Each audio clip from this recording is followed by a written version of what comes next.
Welcome back, everyone. We are taking you to Banaras. This is where Prime Minister Narendra Modi's final push for the BJP in election 2022 is underway. This massive roadshow. In attendance, 3 lakh people from Banaras participating in this roadshow. It was delayed a bit. Pranchu Mishra, you're joining us on the phone line. It was delayed a bit. On track now. What we'll see in the next few minutes, I don't know actually, we don't know if it's the next few minutes or not, but take a look at these sort of arrangements that have been put in place. A beautiful Tiranga there formed as Prime Minister Modi passes below it, and that's quite a lot of logistics that have been planned. 3 lakh people, 3-kilometer long road show, Prime Minister Modi there. It's a fairly hot day there in Banaras. The Prime Minister started at 4 o'clock. I think by 6:30, this entire roadshow will be over, possibly 7, and then Prime Minister Modi is staying overnight in his constituency. Those are top angle shots you are getting of people accompanying this roadshow. I think, spot some ministers walking along as well.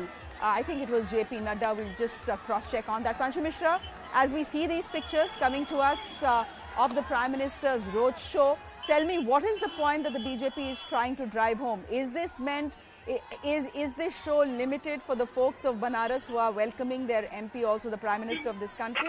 Or is there a larger messaging at play? Well, Shreya, there's both the two aspects. One, that Prime Minister, of course, being the Member of Parliament from Varanasi, has a very local connect, very strong personal connect with Varanasi and this region. The second aspect to it is, that this final phase, the 7th phase, where 54 constituencies across 9 districts go to poll, this is also a very challenging phase. And in 2019 general elections, before that in 2017 assembly elections, every time this particular area of Eastern Uttar Pradesh has gone to poll in last leg. And in both the two previous counts we have seen in 19 and 17 before that how Modi's roadshow has come in as a big last mile strong, push for the BJP's campaign, and it has of course, delivered also for BJP in 2017. Out of all the 7 assembly constituencies in Varanasi, 6 were backed by the BJP and 1 by Salai Appadal. There was also this impact that was seen in neighboring constituencies like Jaunpur and, Chandauli also, and also in Mirzapur. In 2019, again, we saw this impact taking place, but, it was also blunted to a certain extent by the SP-BSP alliance, that is backward caste alliance, especially in the Azamgarh and Mau division. So the point this time is that can Prime Minister Modi's last strong push in this final phase, can it also ensure an impact in the regions which are vulnerable to BJP, which didn't go the BJP's way in that way, as had the Varanasi region in, say, in 2017 or 2019 elections? I am talking about the Azamgarh and Mau region. Correct. Can Modi's impact can take place in Azamgarh and Mau? That needs to be seen. But as of now, what we can say is that yes, Prime Minister Modi's roadshow, BJP will clearly hope that it creates that positive perception all across 54 districts, and so that the expansion that was halted to just 29 seats in 2017, that is further, enhanced in this phase. And Samajwadi Party will hope that this Muslim Yadav combine, which is so strong in Mau and Azamgarh, that continues to work for it. Also, the Rajbhar factor continues to work for it. The Appadal's breakaway faction, that factors work for it.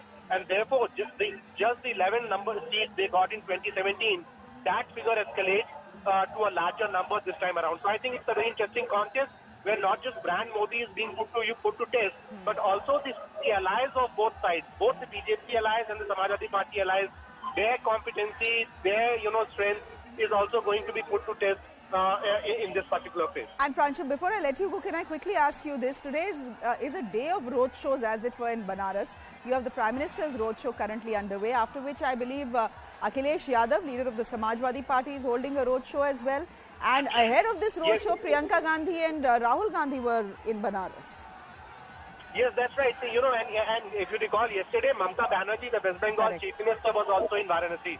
So, Priyanka and Rahul Gandhi have held a road show. Priyanka Gandhi has been staying at Kabir Chaura Math for past 2 days.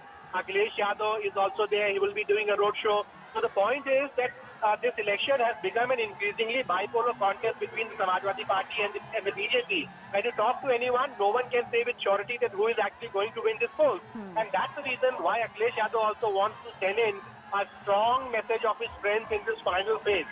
That's the reason why he has been focusing in Varanasi. That's the reason why he brings in Mamata Banerjee to Varanasi and tries to send out a message that this time around he is going to turn the tide. Can he do so? We'll have to see. Same factor with the BJP. BJP knows that it has been in a tough contest this time around, and therefore, of course, it is banking on Mr. Modi's, brand. All through these elections, we have seen that how engaged Mr. Modi has been all through these 6 phases. But when it comes to 7th phase, it is his own, constituency, Varanasi, that goes to poll, and therefore, the result will also be a personal statement for Mr. Modi, and that's the reason why BJP hopes that Mr. Modi's appeal, his brand Modi, becomes the driving phenomena in this final phase of 54 seats, where both Samajwadi Party and BJP, I'm very sure, are going to get into a very tough contest on this in this final phase. This essentially is the BJP deploying its heaviest artillery, as it was, Sandeep Ghosh. When you speak to BJP karyakartas or when you speak to BJP leaders on the ground, and you point out to the fact, just taking from what Pranshu is saying, to the fact that this time possibly the Samajwadi Party will do well. They say har bar wave nahi aa sakti. Har bar complete, you cannot sweep every election. What do you make of that? What do you make of that comment? And what does it say to you? Yeah, I think, people have been saying this is not really a wave election in that sense. And it is really speaking, as you said, it's become a bipolar election for sure, with consolidation of votes going towards Samajwadi Party and the third party, BSP not being that active. Congress, by their own admission, is a small, low-key player. So it's not really a wave, but and certainly we are not in any circumstances. One is not ruling out a Samajwadi Party; they'll definitely do well. But the key thing to see, Shreya, which I am slightly personally intrigued by observing from a distance, is by now, really speaking, the election should have been done and dusted. 6 phases are over. And if there is anxiety or there is hope or whatever you want to call it, even in the 7th phase, when the last crop of seats, then it's really, really a close election. And, as they say in Hindi, Kaante ki takkar, we really wouldn't know till the 10th exactly which way it's gone. And it does seem to me that nobody is taking it for granted. True. And so it's not that the Prime Minister is doing these shows just to finally seal the victory or, almost like a victory lap. There is still something open in the game. Ambika ji, this is not a wave election. By the looks of it, we don't know. We never know what happens on the 10th. But by the looks of it, it is not a wave election. By the looks of it, there is no overarching mudda. And by the looks of it, every UP election usually turns into a Hindu-Muslim election. That hasn't happened this time either. So what are people voting on? Right. Your assessment is absolutely on the dot. There is no wind, there is no wave. But what happens in the absence of a wave? Normally, in the cowbell, that is UP and Bihar, the caste factor comes to the fore. And I'll repeat,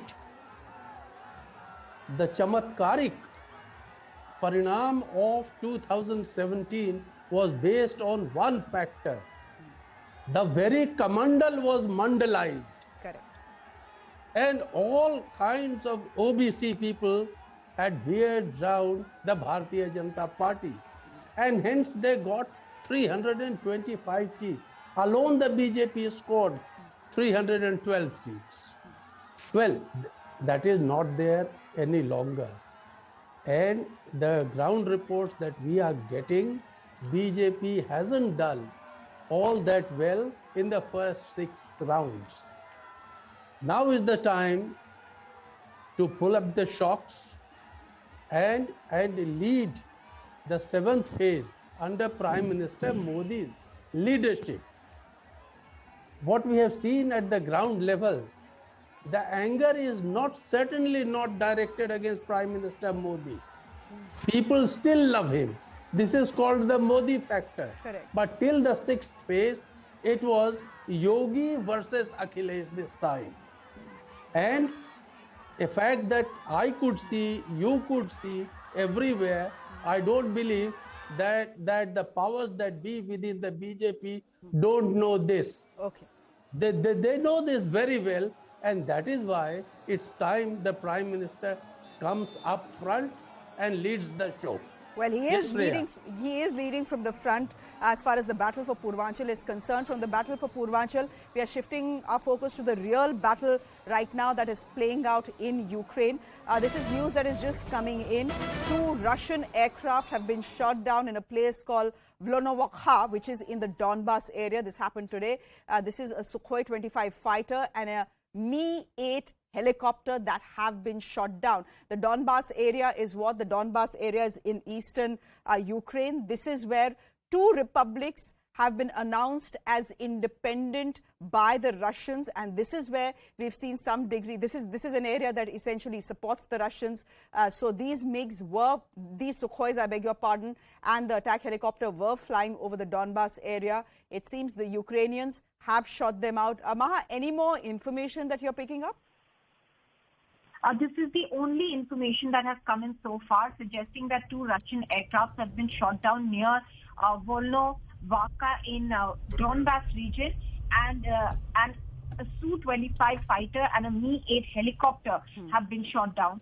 This is it is again comes as a bit of a surprise because Donbas is completely, it appears, under the Russian control. Remember, this area has in any case been under the control of Russia-backed separatists since 2014, and it was the 2 areas in this Donbas region, Lugansk and the other one, which were declared as independent sovereign republics that were recognized by Russia, which had actually led the Russian side to in fact come into Donetsk and Lugansk, saying that it is the people of that region who have asked them to step in. Now, this fight back, if at all coming in from the Ukrainian side in the Donbas region, Shreya, is likely to be very significant, and especially if they have inflicted this kind of a setback to the Russian side by shooting down 2 of their aircraft. All right, Maha, do stay on with us. Meanwhile, Russia continues to step up their offensive, but this time it was a near-miss nightmare at Europe's largest nuclear power plant. Shelling by Russian forces during battle at the Zaporizhzhia nuclear plant led to a massive fire, not at the reactor, ladies and gentlemen, but it was a fire that happened outside the perimeter of this nuclear plant at what is called a training building. Now, do remember the fears. The fear is that vital installations are being targeted by the Russians. The first place to fall to the Russians in Ukraine was Chernobyl, which was the site of one of the worst nuclear disasters that we have ever seen, had impacted the entire Europe. Ukrainian President Zelensky has sounded out the alarm of a nuclear catastrophe at the hands of Russian forces. But we can tell you that the fire has been doused. What we also can tell you that there is a war of words that is playing out between Russia and Ukraine over this fire that happened earlier today at the nuclear plant. Russia is saying that we have been in control of this plant since March 1st. We have even, in fact, told and notified the IAEA, which is the UN watchdog, nuclear watchdog. We had notified them as well. So we are in charge here. We are protecting it. We are making sure that the radiation levels don't spike. Today, there were some Ukrainian saboteurs who came, attacked Russian troops, and while leaving, they set fire to this building. What we are also picking up, at least the Ukrainians are saying this, is that at least 3 people, 3 Ukrainian soldiers have died in this incident. The Russian tanks knew that they were firing with a direct fire at the station. That is terror of an unprecedented level. The Russian tanks knew that they were firing with a direct fire at the station. That is terror of an unprecedented level. All the safety systems of the 6 reactors at the plant were not affected at all, and that there has been no release of radioactive material. I must indicate that 2 people have been injured. These people, according to the information we have, are not operators or technical people, and they are part of the security personnel around the plant.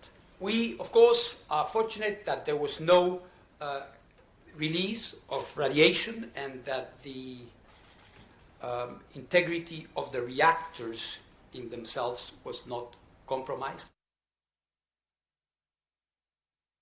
President Zelensky is calling this nuclear terror. It's the big story we continue to track right here. Many developments coming in from Ukraine. We'll also be going back to Prime Minister Narendra Modi's roadshow. For the moment, a very quick break.